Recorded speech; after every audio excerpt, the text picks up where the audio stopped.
My name is Carol Flynn, and I'm a former state senator representing the area that the light rail goes through, primarily on the Hiawatha corridor.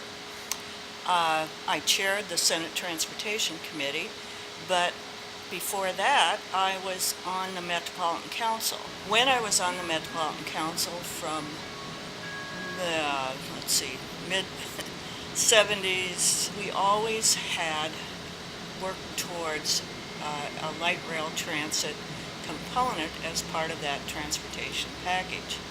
But then, and sometimes the years get fuzzy because they tended to repeat themselves over time, but we kept promoting the light rail alternative in a number of different corridors in the region. And the federal government at the time was willing to pay 80% of the cost. They were anxious to get these projects going.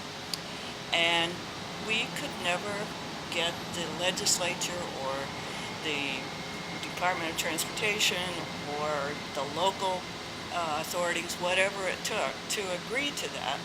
And eventually, someone in the House of Representatives said, "Met Council, you can't do any more studying." And all of a sudden, our hands were tied.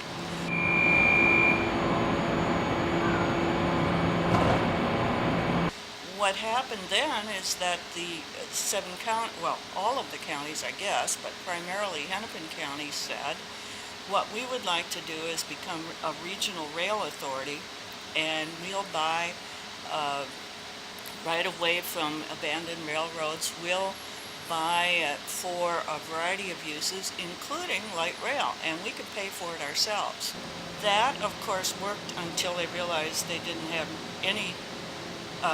nearly enough money to meet the requirements for a match to the federal dollars, which were slipping all along from 80% to 60 to 50 to smaller numbers.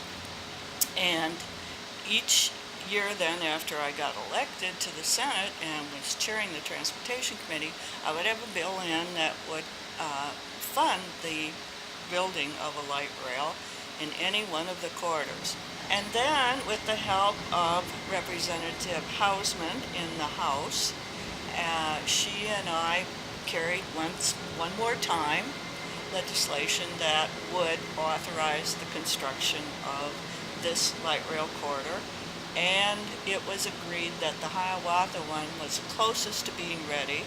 Welcome aboard Metro Transit's Hiawatha line. And here we are This today. is a southbound train to Fort Snelling Station. Which is a remarkable achievement, all the things we've been through. As you can hear, there were roadblocks where one would never expect them.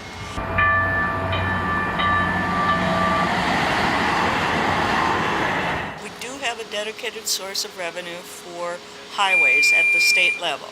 That is from our gas tax, which is still at 20 cents, which hasn't moved since 1988. And we have the tax on your license tabs. The license tab fee goes into that same dedicated fund. That's $1 billion a year, round numbers. But we actually spend $3 billion on our roads in the state. Well, where did that $2 billion come from? Guess what? It's not from those user fees that everybody thinks is taking care of all the roads. It's not. That $2 out of $3 actually is coming from our property taxes at the local level. It's coming from our sales tax and our income tax. It's a myth somehow that Minnesota has perpetuated through its politicians, as well as just not getting the facts right, that we're already paying for these roads with our gas tax and our license tab fees, and we're not. So then the argument would frequently be, well, we have to subsidize transit. Well, what do you think we're doing with roads? And that's before we even talk about those things that you might not notice, like the air quality or the runoff concerns that are a function of of Exit left. spreading all this pavement around. And that's before we also even get to how much we paved over for parking, for heaven's sakes. Free parking. What a waste. What a total waste.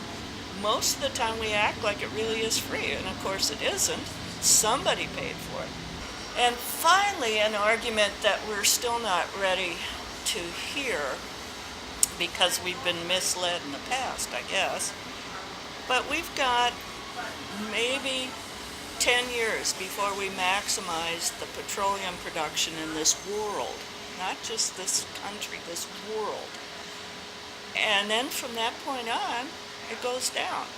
We better be prepared for that when we are not preparing for it. One of the things I'm looking forward to is not having to drive an automobile as I age. I want to probably live downtown because I can get around easily then on public transit, and I can walk to a lot of the things I like Orchestra Hall and the Guthrie. And while you boomers aren't there yet, you're going to get there if you're lucky, like I am, and you're going to want a similar kind of service. And in order to even stay in your old community, you're going to need some transit services that aren't available now. Or you're going to be lucky like me, and as I did, we sold our house in South Minneapolis and moved downtown. And now I can hop on a bus and get a transfer and get on the light rail and go anywhere I want on the rail. As we age, more and more of those needs are going to demand attention. And my other experience is that the boomers have run this world for quite a while. We've been doing things because of their size. So I expect the demand for transit is going to dramatically increase just because of that bubble.